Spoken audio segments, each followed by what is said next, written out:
President Erdoğan has made Turkey a major player in its region and beyond, combining hard and soft power. Can it reconcile its Islamic and secular foreign and domestic policy? And are 3 terms enough for President Erdoğan to make Turkey great again? Join me, Darasz, for How We Got Here. Ever since Turkey's NATO accession in 1952, the country's place in the Western alliance has been defined by leverage, a NATO member that plays by its own rules, but remains too important to ignore. Thanks to its neutrality, Turkey emerged from World War II unscathed, but burdened by financial woes. In the 1940s and early 1950s, Turkey made a precautionary move to build up its military, which pushed the country into economic stagnation.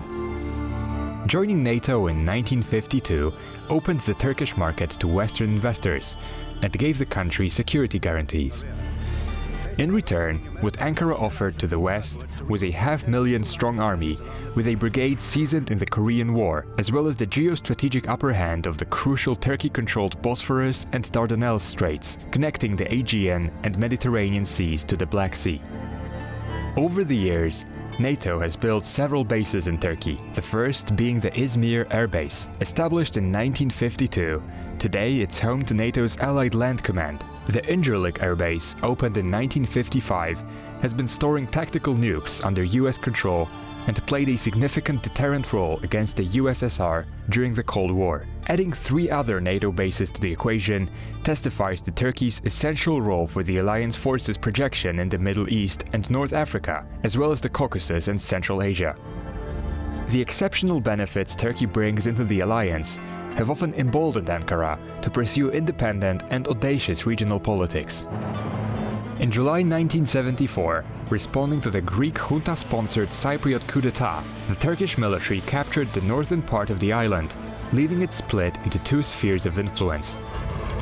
Regardless, in 1995, Turkey signed a customs union with the EU, integrating the Turkish economy more closely with the European market. Although the country achieved candidate status in 1999 and began accession talks in 2005, amid significant political and legal reforms, Turkey's refusal to recognize EU member Cyprus, concerns over press freedom and judicial independence stalled the process. A glimmer of hope for Turkey's EU membership appeared in March 2016, during the migrant crisis, when Ankara and the bloc signed a deal under which Turkey would reduce the influx of migrants into Europe in exchange for financial aid, visa liberalization prospects, and revitalized accession talks. But just a couple of months later, a failed coup once again put Turkey's plans for EU accession on the back burner. I'm delighted to be joined today by our guest, Dr. Konrad Zasztowt. He's a lecturer at the Faculty of Oriental Studies at the University of Warsaw and also at the Academic Centre for Strategic Analysis. Welcome to the programme. Hello. Can we pick out a certain era in the 20th century when Turkish foreign policy started to become ambitious, shown as we've just seen it in the clip, in the invasion of northern Cyprus in '74. Was it a gradual process? Was it a question of leadership? Was it economics? How did this arise from the fall of the Ottoman Empire in 1918 to this kind of bold policy in the 1970s, 6 years later? Well, I would start with this kind of obvious thing that Republic of Turkey is continuing the legacy of the Ottoman Empire, so it had always big ambitions, regional ambitions, although in the first decades of the Republic period, the idea of the founder of the Republic, Mustafa Kemal Pasha Atatürk, was to somehow isolate the country from the problems of the Middle East. So there was this motto, Atatürk's motto, that we should focus on peace in the country and then we will have peace in the world. So let's say, as you mentioned, maybe only in 1970s That was the first period when Republic of Turkish Republic started to have more active policy outside of the Republic. So that was this issue of Cyprus and Turkish invasion and creation of Turkish Republic of Northern Cyprus for the Turkish population of the island, after the whole chain of events when the Greeks from Greek Cypriots wanted to unite the island with the rest of Greece, which provoked this serious conflict, which actually started much earlier in this 1960s, but this 1970s was the peak of the conflict. And I suppose avoiding direct involvement in the Second World War, obviously Turkey was still a player behind the scenes, that was also good for a kind of springboard into the 1950s, 60s NATO membership. Well, yes, NATO membership was important for Turkey, because what is often forgotten actually in Turkey, that there was a huge threat from the Soviet Union after the Second World War. So the Soviets, they wanted to, they actually gave this kind of ultimatum to the Turkish side that they want to have military bases at the Turkish Straits, which was of course not acceptable for the Turkish side. The Soviets also wanted to receive some parts of eastern territories of Turkish Republic, so those territories which historically for some period of time were part of the Russian Empire and populated with some Caucasian nationalities like Armenians or Georgians. So that was a real threat for Turkey by the time, and that was the main reason why they decided to join NATO. But of course it had profound consequences for Turkey. Was Turkey successful in this period in avoiding entanglement in the Middle East? I think yes, although it was, I mean, Ankara was involved, for example, in Israeli-Arab conflict, again, the early 1970s. But still, this most important idea was to not to involve too much into these Middle Eastern problems. And to focus, of course, on its cooperation and integration with Western countries. So of course, not only NATO, but also the idea of joining European Economic Community, because Turkey from the beginning was, from early 1960s, was associate member of this European Economic Community, and it was still the biggest and most important goal for Turkey, although in recent decades, of course, it's changed. And what was the point of wanting to join the European Economic Community? Was this a cultural shift westward, or just a purely economic pragmatism on the Turkish side? Turkey has a very rich culture, very ancient culture. Why did it want to kind of move west? Well, I think both. Even if we look at the 19th century Ottoman Empire, it was perceived as a European empire, European power. Although it was called the sick man of Europe, but still sick man of Europe, not sick man of Asia. Yes, so it was regarded as a part of community of European powers. And even more in the time of Turkish Republic, of course, we know about this modernization project by Atatürk, which was to change, deeply change the society of Turkish society, and to change this society into the direction Western culture. But of course, this second pillar, I mean, economic pillar, was and this pragmatic approach was also very important, and still is, because simply the European countries, the European Union is the biggest economic partner of Turkey. A final question, and in this part at least, did the Atatürk experiment succeed at all? I mean, we have the Latinization of the alphabet, or the way that individuals dressed. But was this just superficial? Was there a deeper success, do you think? Well, I think it was a huge success, I think, and it was a huge cultural revolution. So of course it had its very positive elements, which was a modernization of this country, and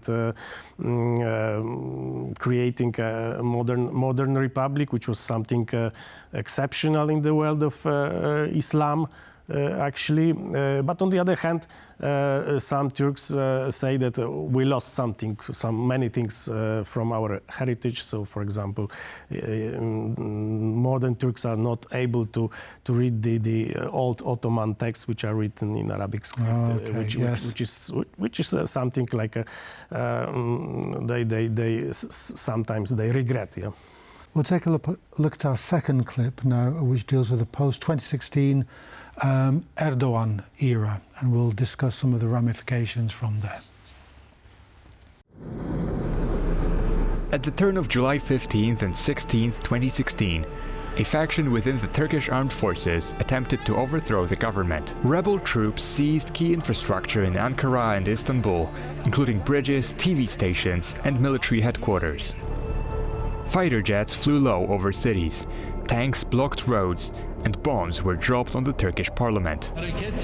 However, President Recep Tayyip Erdogan, who was vacationing in Marmaris, mobilized citizens via FaceTime on live TV to take to the streets. Thousands confronted rebel tanks and soldiers as loyalists regained control within hours.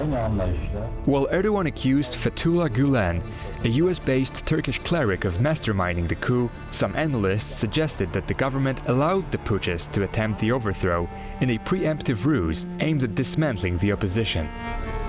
Indeed, the aftermath saw scores of media outlets shut down, tens of thousands of governmental officials and workers suspended, a 2-year state of emergency implemented, and entire institutions like the military academy system, parts of the judiciary, and religious organizations associated with Gulen overhauled or abolished. This allowed Erdogan to centralize power even more in April 2017, when a controversial referendum replaced Turkey's parliamentary system with an executive presidency. This gave Erdogan sweeping powers, eliminating the prime minister role and placing the judiciary, military, and bureaucracy under presidential control. Re-elected in 2018 under the new executive presidential system, Erdogan enjoyed a renewed pool of presidential tenures, starting his second term after the 2017 constitutional overhaul. This autocratic turn sobered the EU's stance on Turkey's future membership and effectively froze the topic. In 2019, Turkey's purchase of the Russian S-400 missile system irked NATO, causing the US to expel Turkey from the F-35 program. The Russian invasion of Ukraine further exposed Turkey's policy of balancing between the West and Russia, with Ankara boosting Kyiv with drones and diplomacy, for instance with a grain deal, while maintaining good relations with Moscow. President Erdogan is now in his third term. It's a remarkable longevity for any elected leader. What's been his contributions so far, apart from these constitutional changes which he initiated? Well, as you mentioned, this period of his rule is quite a long time, so we should maybe separate the early years of his rule from the period, especially after 2016 and 2017 referendum, and changed from the parliamentary model to presidential political system, political model in Turkey. So the early years of the rule of Erdogan and his party, Islamist party, That was a moment of huge reforms, and reforms which were in line with the European Union goals, the goal of integration with the European Union. So in the beginning, there was a lot of changes regarding, for example, the ethnic or religious minorities, which were in the period of the Republic, they were formally not discriminated, but in reality the approach was different, and of course the huge conflict with the PKK and Kurdish uprising, but also other minorities also were in difficult situation, like Christians, like Assyrians. Also the Armenian heritage, it was treated much better under the Islamist party. Paradoxically, we may think that Islamists are far away from Christian minorities, but in the beginning, actually, this Islamist party was very positive towards these rights of minorities. But then the situation quickly began to change. So there was this clash between secular establishment, including the army officers, which were very much opposing these changes, and especially opposing the idea of excluding the army from the political process. So that was the main goal of the Islamist party, to exclude the officers from the political decision, from involvement into political process, and that actually was also in line with the goals of the EU. Yes. So the separation of army and civil government, and eventually that happened, but that happened even with some results like arrests of some officers, and they were accused about plotting against the government. So from the perspective of time, we can say that many of those cases, they were like not serious. That was a political actually process. But then another conflict happened, the conflict between the two Islamist movements in Turkey. So the ruling party, Erdogan's party, and the Fethullah Gülen Islamist movement, which led to the events of 2016 and this attempt of coup in 2016. Does President Erdogan have the stomach for a fourth term, or is he going to be content with finishing his third term and leaving the legacy for Turkey? Well, as I mentioned, in 2017 there was this referendum which gave some opportunity to Erdogan to rule longer. But still there are some constraints. So now what it seems he's planning to change the constitution again, to give himself a chance to stay in power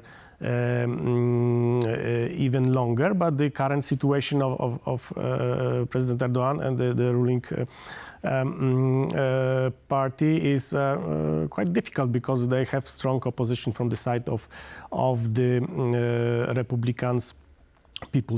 Republican People's Party, and leaders of this party, as Gürezel, Ekrem İmamoğlu, the mayor of Istanbul, who is currently in jail.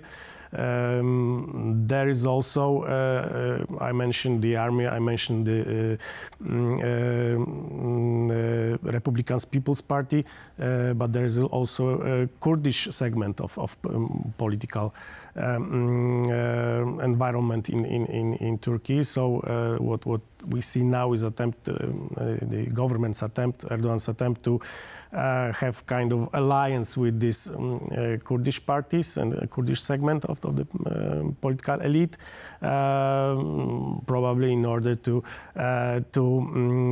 minimize the influence of the Kemalist party. I mean, the Republican People's Party.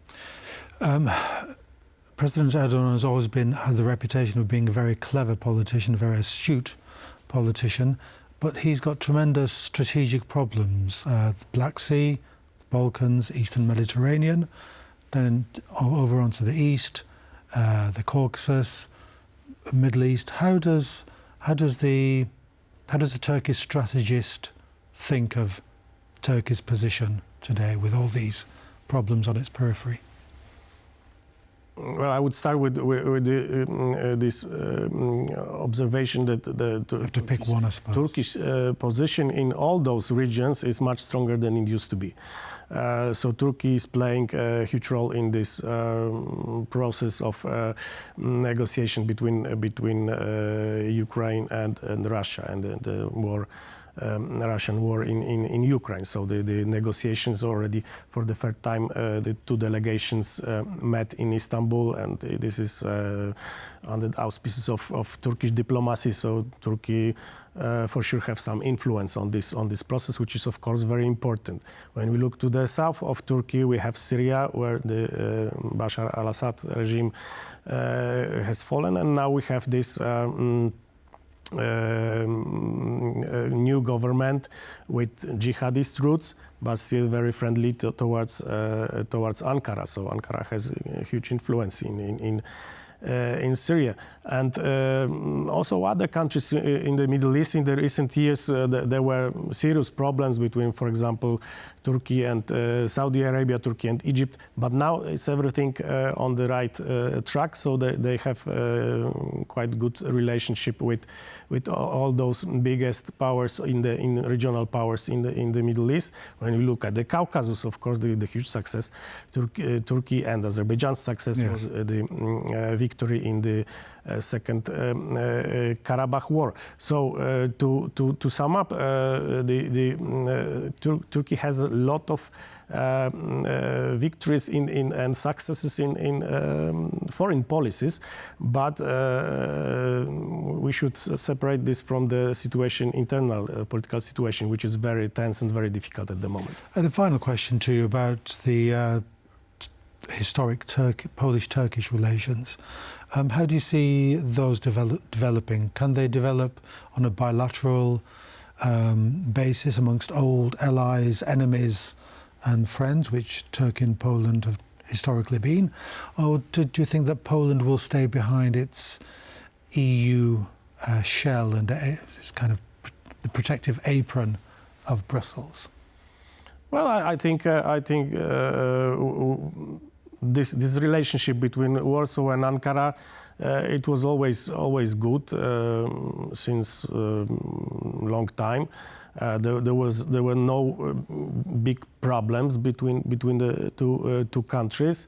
Of course, all those periods of historical enmity, it refers to the situation in 17th century, so it's quite long time ago. And now we have some fields of cooperation, possible fields of cooperation, like, for example, cooperation in the defense industry. Of course, both countries are interested in ending the war in Ukraine, so there are many, I think, common points for Warsaw and Ankara, especially that Ankara is seeing more and more Russia as a threat in the Black Sea region. So it's, I would say, in line with Polish perception of the situation. Shifting sands of allegiance.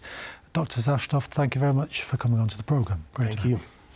So that's all we have time for. Do join us on Friday at 21:35 for a special How We Got Here edition for the Warsaw Uprising, 1st of August 1944. Join us then.